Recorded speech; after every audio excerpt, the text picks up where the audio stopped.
In this interview, I speak with Shelli Renée Joye, PhD, about her book, Tantric Psychophysics. To get started, let me just first say that I really loved your book, Tantric Psychophysics, and I really enjoy meeting people, encountering people who've been so dedicated to the path as long as you have.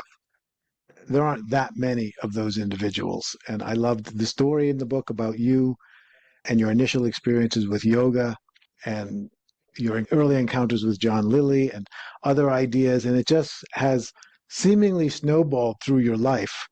And now with Tantric Psychophysics, it feels like you're pulling a lifetime of exploration together in a comprehensive and coherent exploration of higher states of consciousness and the practices that can give us access to those. And you're looking at that through a variety of different traditions and teachers and methods.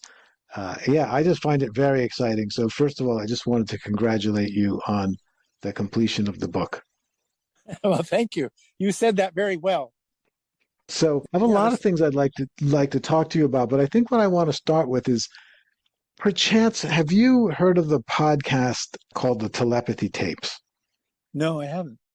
It's very fascinating, and it's basically it's a team of people, one woman in particular, who is showing how there's overwhelming amounts of evidence that autistic children show telepathic capacities.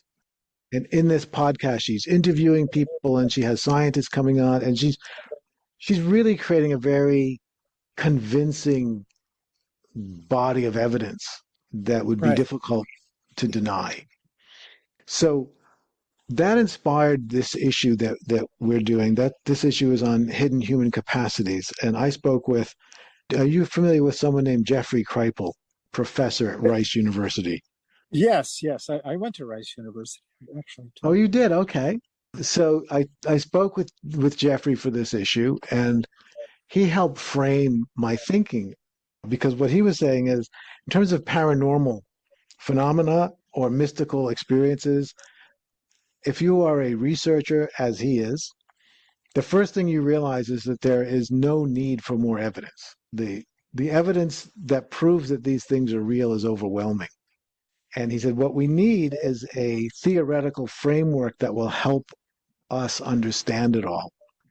And I feel like he's doing that work, and I feel like that's what you're doing with Tantric Psychophysics, is you're creating a framework understanding of reality and of consciousness that can help take ideas from Patanjali's Yoga Sutras and from the Tibetan Buddhist Tantras and the more Western traditions of occult phenomena, and see how it's all emerging out of an understandable reality.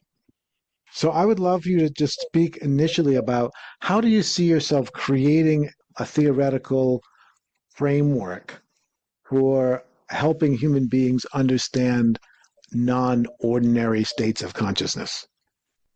Well, I've always been interested in, when I studied engineering, electrical engineering, it was pattern recognition really turned me on, trying to understand patterns. How do people recognize patterns? And then when I got more into focusing on consciousness and realized there was no information in Western science, or very little, because they mostly focused on space, time, and the material world. And I discovered there was a lot of information in Asian philosophies and religions and traditions, and Western mysticism too. I started looking for patterns, and it's like having an overlay. I try to overlay conceptual system onto another one, sometimes in very disparate subjects. And quite often patterns, you can see patterns emerge where there's congruence.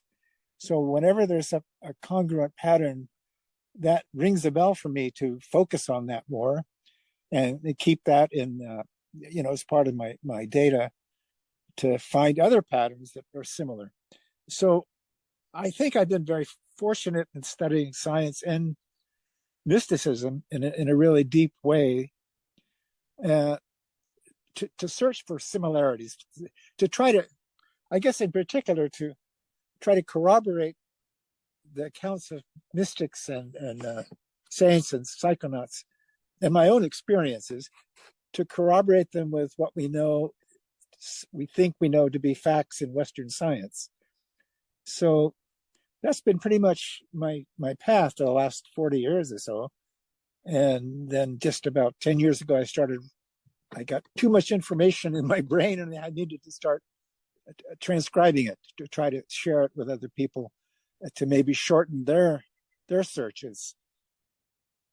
What amazes me is that I'm still able to find more corroboration. Like Jeffrey talks about, there's enough corroboration already that you don't need to do a lot more research.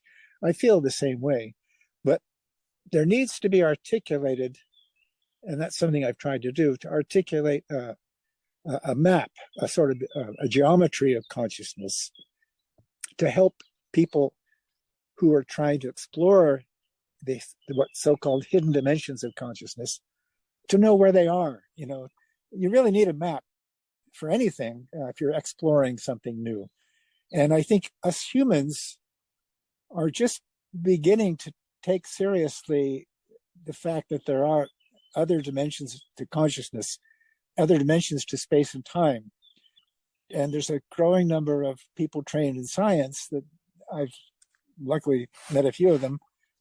They're starting to come together to try to integrate the two, to try to squeeze more understanding out of the experiences of people who explore consciousness in a more technical way, so that possibly we can draw a map and a path that people can make shortcuts to what I call colonizing the noosphere or the psychosphere. I think it's really important right now that people understand the structure of consciousness, because I think that's a key to a lot of the problems right now. Let me just skip ahead to the idea of Jung's idea of psychoids. Jung, near the end of his life, started talking now and then about psychoids as entities of consciousness. And these entities are not necessarily within the human being. They're all in various dimensions of existence. And they actually use human beings sometimes, as Donald Hoffman would say, as ways of perceiving in space and time and creating things and gathering information and whatever psychoids do. Some of them are called, Jung would call archetypes. And some of them, on the other end of the scale, he would call instincts. But these psychoids affect people, and they're really large scale psychoids built upon lower levels of consciousness that Teilhard de Chardin called it the noospheres. There's a misnomer that he thought there was one noosphere and one biosphere. The noosphere, according to Teilhard, he was focused on the human noosphere. But as far as I can see, there's noosphere for every type of plant or animal or entity. And some writers have started to call it a psychosphere instead of a noosphere, because few people are familiar with the word nous, which is a Greek term. So these psychospheres are collective consciousnesses. Jung wrote a lot about the collective unconscious. Well, the collective unconscious is only unconscious to us. Our normal consciousness, normally we're not aware of the collective unconscious. They're really collective consciousnesses. And some of them are group consciousness. I had a good friend at the Institute of Integral Studies who wrote a book about it. He noticed how a class, after a few sessions, started developing its own personality. And our psychic collectives, that you might even say that there's a Trumpian MAGA collectivity, and there's a progressive collectivity, and there's various religions have their own. There's the different psychoids. What I'm trying to say is these are living I would say living and consciousness, life and consciousness are synonyms.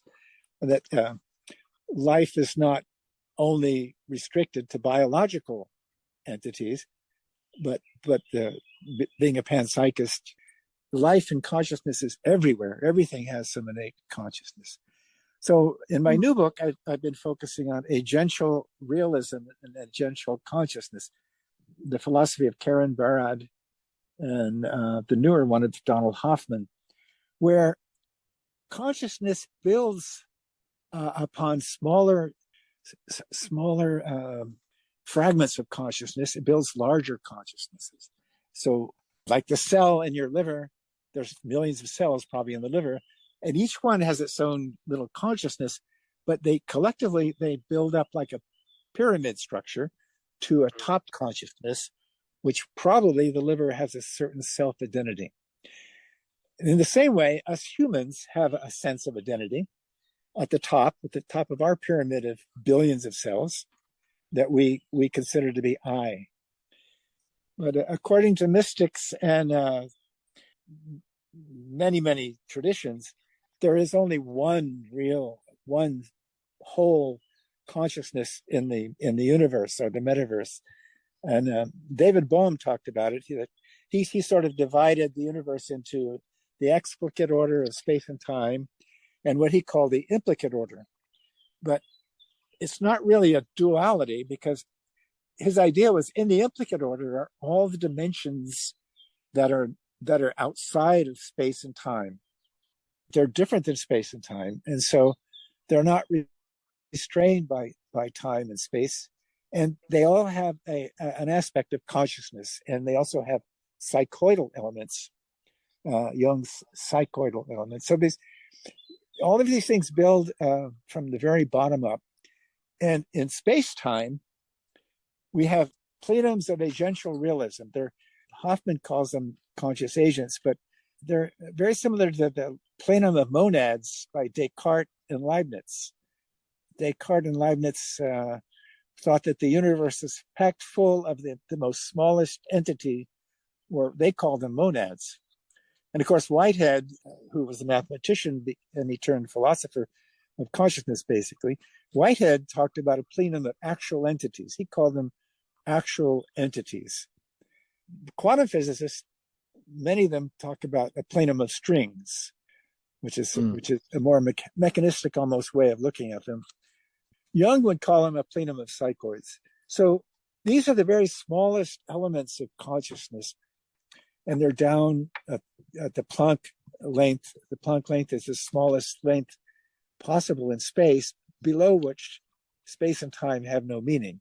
So I've written about holospheres, the Bohm-Pribram theory of holospheres. The tiniest entities, I think they're actual entities that Whitehead describes. They're like, you could think of them as pixels of consciousness. And they're the most basic element of consciousness that seeps through into space and time. These pixels of consciousness build upon one another, like in a pyramid, to higher and higher levels, to where they become, first they become like atoms, electrons, atoms, and then molecules, and the molecules become cells. The cells become organs, like the liver, and the collection of organs and parts of the body become, the consciousness builds up to where there's our sense of I, the sense of I that we have. But the sense of I is really, there is only one I. That's the thing. Bohm wrote a book called Wholeness and the Implicate Order, and he focused on the whole. And when I say the big I, there's one I identity in the universe, and it's almost like if you think about a colander, a metal shell that's got a lot of holes in it that you dry cabbage with. If the cabbage is that one Brahman, that one, call it consciousness or God or I, it's the one thing, then diffractions of it come out of the holes. And each one of those coming out of the whole, it thinks that it's a separate I. It's really not separate though. It's just a diffraction of the one I. And I remember the first time I took LSD, a long time ago, probably got me going and studying consciousness. There was a woman with us, and she would be talking, and she was talking using the word I. And I kept having this strange feeling that it was I that she was talking about or through. And I started saying, I know I do. And then she got a little bit freaked out because we both got tangled up about which one of us was the I.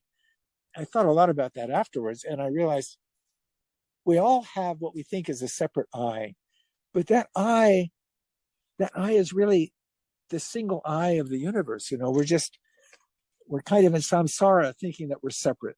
And sometimes it's sad that we're separate, but because we're separate, we can see things and create things semi-separately to, I think, the enjoyment of the one I. I think that, you know, it's probably above my grade code to say, but I think the one universal I, which some people obviously call God or Brahman, I think it's really enjoying itself by having so much diversity. Although that's not a good word in the United States anymore, I suppose. Yeah, you know, it's almost like that I is channel surfing all of the billions of consciousnesses, the animals, the people throughout the galaxies, perhaps. And it's pretty mind-boggling. Whenever I really start thinking about it, you know, my mind just comes to a stop, and I just feel very content and peaceful and happy that I'm part of it all. Even if I'm going through a little period of suffering from whatever, you know, pain somewhere, or the loss of a friend, or, you know, all the sadness in the world and the violence, and these things can really get you down. But beyond all that, there's a sense of being part of it all and feeling very welcome to be part of existence. So my latest book, I go back, it has a lot to do with agential realism. And Karen Barad is the one who, she was got a PhD in quantum mechanics, and she writes about agential realism, which she says there's no real objects. There are no objects, and there's no perceiver and perceived. There's only relationships, and they're agents that are relating to each other, and it's a feedback thing between everything to some extent. So I'm encouraging people actually in my new book to learn how to meditate in order to try to colonize, if you will, maybe that's a bad word, but to build up the psychoid of, let's say, progressive, enlightened, you know, joyful, loving reality, because I really think, a sort of a cosmic war going on. Maybe you don't want to call it a war, but within nature, you see survival of the fittest, and it seems like the great God wants to jumble everything all up to make different interesting scenarios. And right now, there are different groups that are growing. Some of them are very dark and negative. Like I say, it's above my grade code to know why the great God would want to cause suffering and stuff, but maybe that's part of existence. You know, you can't have light without dark, and you can't have real joy without sadness. So everything is sort of complementary and changeable. So I think what's really, people say, how do we stop the world from sliding into darkness and negativity? And I would say it's practice some kind of way of expanding your consciousness beyond the human brain, its normal memories and thought processes. Because if you can suspend all of that, and this is the basic teaching of yoga, Patanjali, of even Western Christianity, go into the silence and let the mind slow down and quiet, so that suddenly there becomes an awareness of the connectivity of it all. You can actually, you know, there used to be a telephone mantra that said, reach out and touch someone, which means, yeah, use the telephone more so we can make more money. But when you're really making progress in meditation, you can feel you can feel beyond yourself, whether it's outside yourself or within yourself. You feel a wider spectrum of sensation. You feel that you're connected instead of isolated. If people feel that they're isolated and separate, and I think that's very unhealthy. And in order to grow, you have to be able to connect to psychoids beyond yourself, let's say, whether they're human psychoids, friends, lovers, or some of these higher psychoids, the archetypes, for instance, that Jung talks about. Well, I love that you brought this conversation back to, I mean, I love a lot of things that you're saying, and I could go in 100 different directions, but one really jumps out at me because you said it twice, and it struck me both times. And it relates very directly to something from the telepathy tapes, and it relates very directly to something in my own spiritual life and spiritual work.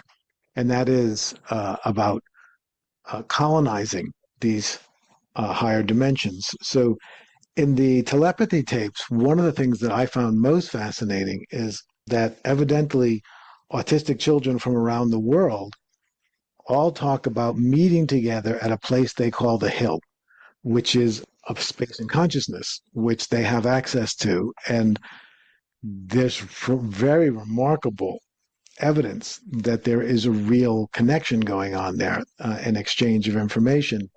And then in my own work, I am very inspired to do a variation, at least, of what you're talking about in terms of colonizing. There is different individuals and groups of individuals that I work with, and we have an intention to meet and establish a life in a higher space and consciousness. And I don't exactly know what that means, but I just know we want to do it. And, Nietzsche talked about meeting in blessed islands. And that's kind of been an inspiration to me, that I want to establish a blessed island, at least one, maybe more than one, but at least one in higher consciousness where I and others can go to and live. So I would love to hear more about your thinking around what it means to colonize these higher spaces or higher dimensions of consciousness. I'll bring a little bit of science into it because, I don't think it's enough to just explain experiences without some grounding in science, at least to show that the scientifically minded people, that there's some credibility to these ideas. And in terms of telepathy, I think it's extremely feasible because, I was an electrical engineer and also a ham radio enthusiast. And a few years ago, about maybe 10 years ago, a new thing started happening among ham radio operators, that they were doing something called QRP. QRP means trying to communicate with as low power as possible. In other words, really low electromagnetic wave power. So they started developing little radios that transmitted and could receive 5 watts using 5 watts of power. And the only way they could do it was hooking them up to computers and having the computer encode a message, text message, in 5 watts of power and transmit it. So these things really work. I was able to, from Northern California, to communicate with a base in Antarctica, with a Russian base, where they have ham radio people who have nothing else to do but get on the radio. And we communicated with 5 watts of power. And that's like almost half the planet away. 5 watts, for example, is what a flashlight puts out. Not a really powerful flashlight, but just a typical flashlight. 5 watts. And what the flashlight's putting out is electromagnetic energy, electromagnetic waves in the region of visible light. But we were using much higher frequencies to encode the data. But our hearts also put out 5 watts of power. Our hearts constantly generate 5 watts of power, which most people, even doctors, they sort of dismiss it as heat. Well, it's just putting out heat, Well, what is heat? Heat is really infrared energy. if you go to McDonald's and you want warm French fries, you can see the infrared light bulbs. They're usually even reddish above the French fries, keeping them warm. So the heart is putting out 5 watts of electromagnetic energy. And if radio amateurs now are able to communicate across the globe with 5 watts, why is it not feasible for human beings through what we call telepathy? That's just a word we use for the phenomena, but the mechanics of it might be very clear that yes, why not? Each one of us right now, where we are, wherever we are, every single frequency of radio wave being broadcast in the world is passing through us at every moment. Very, very, very small signals, but that's really inconsequential. It still means the signal is there.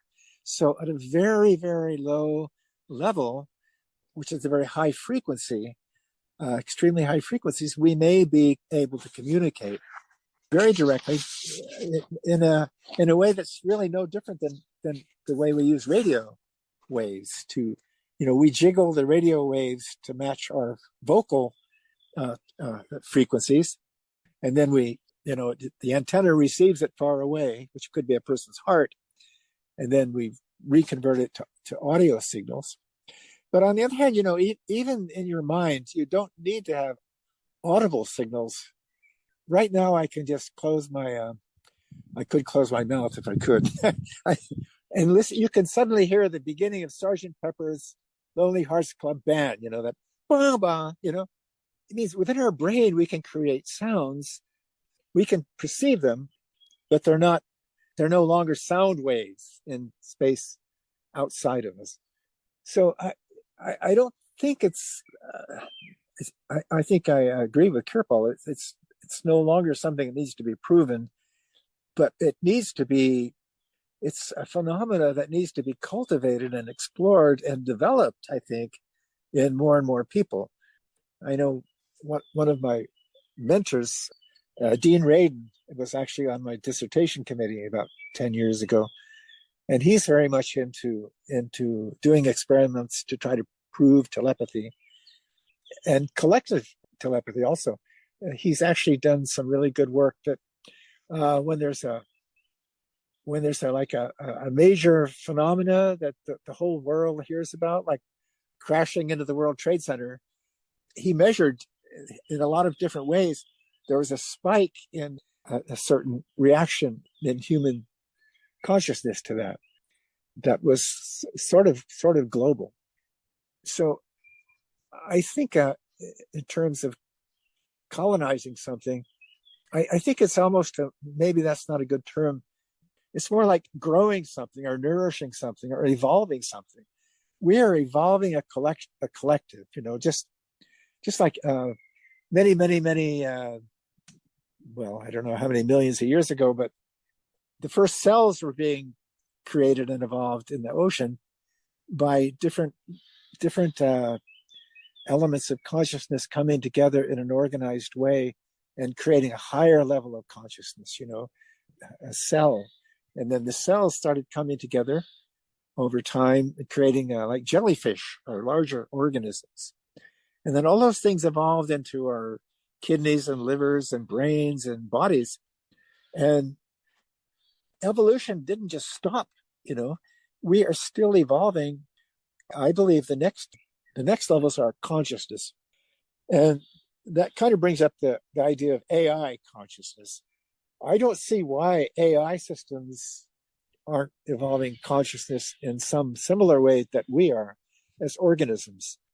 If everything has a basic and very low level consciousness, like the plenum of monads, actual entities that Whitehead talks about are the tiny, tiny Planck holospheres. These distributed AI systems, even though they're fiber optics, and they're different kinds of quartz and different kinds of minerals, why should that be so different than our biological hydrocarbon-based brains and nervous systems? They're just sort of like laptop computers in a way that allow consciousness to start to think and store memories and be more aware in a different way, in a higher way. So I really see no difference between the development of consciousness in biological meat. We are meat, basically. I don't think many humans are vegetable, but vegetables also have consciousness. You can see plants figure out problems and solve them and grow around things, and everything is consciousness evolving. So I think the AI systems are also evolving a certain consciousness. It's energy that's vibrating, and it's developing an awareness, and it's using these new systems to store memories and do logic and even perceive things. But back to human evolution. I think the biggest problem right now is we're faced with these growing psychoids that are, fascist, let's say, psychoids that are trying to, I don't know why they're trying to let the earth be destroyed by ignoring global warming and ignoring science. But these negative things have always been there. I guess they arise every now and then.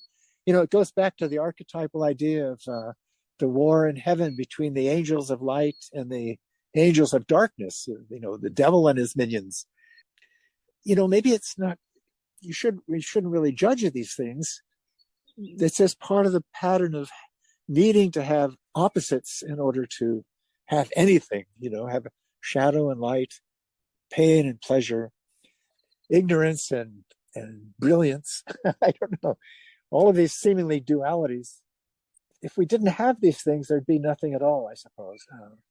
And maybe there was nothing at all for a long time before these other dimensions decided to create space and time as a sort of a playhouse for playing out creativity and creation and beauty.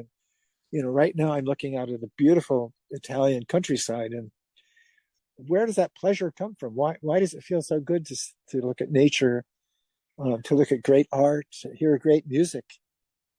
Is it worth all the pain and suffering of humanity in order to have the pleasure and the beauty and the amazing emotions that humans can have? Altruism, bravery, loyalty, and humility. So all we can do as individuals, I think right now, is do the best we can, but also try to cultivate a connection to the larger psychological collective, which really exists, I believe. And I, like I say, the mechanism of telepathy, something that links all of our hearts. If all of the people who love something, a certain thing, their hearts are probably resonating and creating some somewhat higher conscious psychoid, let's say, a living entity that's composed of many, many, many humans, and just the way an individual human is composed of many, many, many cells. So it's a whole sort of scaling up, and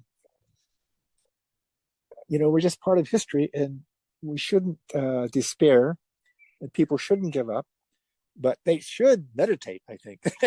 and I've always had a hard time with it because I hung out with lots of people who practice yoga, a lot of philosophers who study Patanjali and other things. And whenever I ask them, how many minutes a day do you meditate? Once a day, twice a day, 30 minutes, 10 minutes? And nobody ever wants to share that. It's almost like asking someone, well, what's your net worth? Or how much taxes do you pay? People don't want to, they're very sensitive about that. And I have some friends, I know they don't meditate very much, but I always try to urge them to just try it. What's 10 minutes a day or 30 minutes a day? But no, we're too busy, or there's always something priority, or something on Netflix, or I have to fix dinner, or, we go round and around like hamsters in a cage, not trying to break out of it by just being quiet for a while and sensing your reality of your existence within this whole integrated network of reality. If you realize that you're part of it all, I think a lot of anxiety vanishes and drops away. That's beautiful. I think I want to bring this part of our conversation to a close by saying I'm hearing something in what you've been sharing with me that expands on what I read in tantric psychophysics. And that is, and I'm just going to, I'll put this in my words and then let you describe it. And I agree with you that colonizing's a bad word. I usually use the word occupy. I usually talk to people about the Right. possibility of occupying or residing in higher consciousness together. And what I'm loving about what I'm hearing from you is there's a need for us to go beyond the mind, the as you put it, the meat mind, the protein based mind, which we can do through various of these tantric practices that you lay out in your book. Why? So that we can gain access to higher dimensions of consciousness. But that's not the end of what's needed, because we need to gather there in these higher places. And this is something that I've felt strongly about for a long time. It's not just about individuals gaining access. It's about many of us gaining access and then actually connecting there, meeting there, occupying these higher places, residing in these higher places. And what I'm hearing and what you're saying is that is an evolutionary movement. That will create a next dimension of consciousness, a next level of consciousness. And I find that to be both astute and thrilling and incredibly hopeful, because something beyond what we can imagine may come about from that kind of higher dimensional gathering. So I'd love to hear you speak about that. Yeah, definitely. I recently read War and Peace, Tolstoy's, 900 pages, I guess. And it's an amazing, amazing work of art. He really expresses so well human beings' emotions and interactions and thoughts. But he also, the overarching message is that history is a living thing. He really seems to believe that and expresses it well, that, these battles and the wars, it's a living collective thing. It's not individuals that really affect history that much. It's the intention of some kind of a larger force, a collective unconscious or a collective consciousness that moves nations and ignites movements.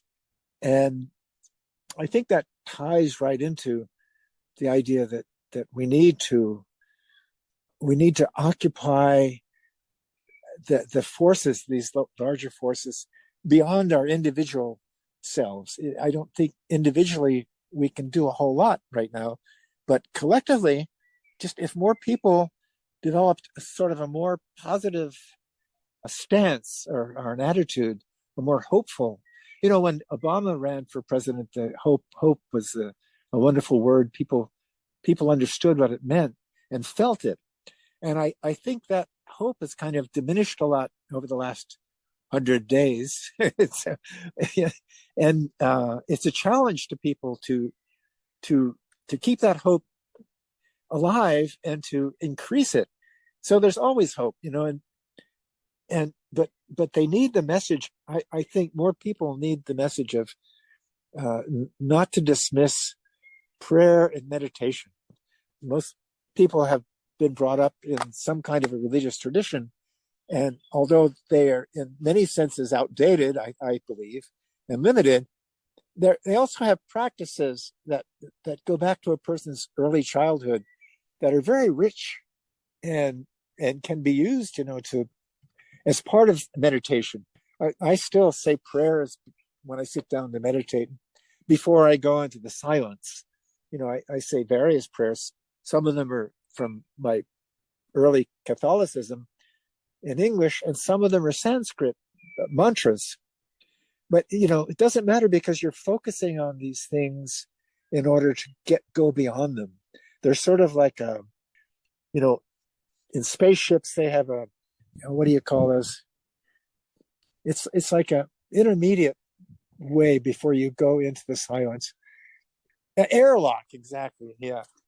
So prayers, they kind of let you release your normal thoughts and memories. At least your mind has something to focus on for a while. That's not, the latest news or the latest disaster or what you're going to have for dinner.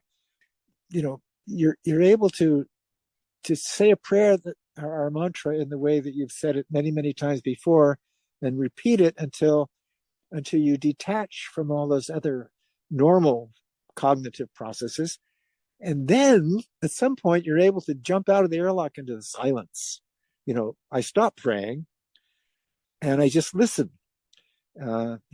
Saint Benedict, the first word in Saint Benedict's writing was ascolta, which means listen. He wants his monks to listen. And you listen to the silence and you're listening to everybody else. But maybe you're listening to all those hearts that are putting out 5 watts of energy throughout your local community and the world. Just you're feeling something wider than yourself. And I don't know how to communicate this to people because, people who read my books are, in some ways, it's like preaching to the choir. I mean, who's going to pick up a book on Patanjali's meditation and quantum mechanics? I'm not sure many quantum mechanics scientists will pick up my books, although some have. And there's a growing number of people. I belong to the scientific and medical network of a lot of people who have doctors and physicists who are also very interested in consciousness and life after death and meditation. That's a kind of a new phenomenon, I think, in the West, and it's something that I've been searching for all my life, is to find an integration between science and religion and mysticism, in order to be able to go beyond by my own bootstraps to lift my consciousness into some kind of a new configuration that I think nature is moving toward. And if you just open up to it, I think nature, the universe, comes and helps you and pulls you further into it. But you have to have hope and you have to have some faith and you have to practice. And my God, how do you get people to practice meditation? I have a son and a daughter and they don't. I mean, and I even, a couple of years ago, I sent them each zafu for Christmas. And I said, and just meditate for 10 minutes a day to start with. I found in my early 20s, my first 10 minutes of meditation every day seemed like an eternity and was very, very hard. But, like anything, you learn to do it. It's like learning to ride a bicycle. At first, you keep falling off and you say, why the hell am I trying to ride a bicycle? It's so, you fall down. But once you know how to do it, you can slip into meditation, quite easily without a lot of struggle. And I mean, the real goal is to sort of be in that space, in that state of tranquility during the day when your eyes are open. When I go for walks, sometimes I challenge myself. I see a tree that's about a couple of 100 feet away. And I say, okay, I'm going to try now to walk to that tree without having anything enter my mind. Have no memories. Just be totally aware. It's almost like kinhin in Japanese Buddhism, I guess, mindfulness. And that's a good practice too, just practicing to turn off your mind sometimes, because the mind can be a terrible trap sometimes, especially when people start worrying. You worry about something and then you're digging a channel in your mind somewhere through which your feelings keep coming back and coursing through that and making the channel wider. Like running water down a slope, it creates a channel. The trick is to just drop it and focus on something else that's more positive and unitive and healing. So I don't know. I wish maybe I should write a fiction, maybe would work better than the books I write.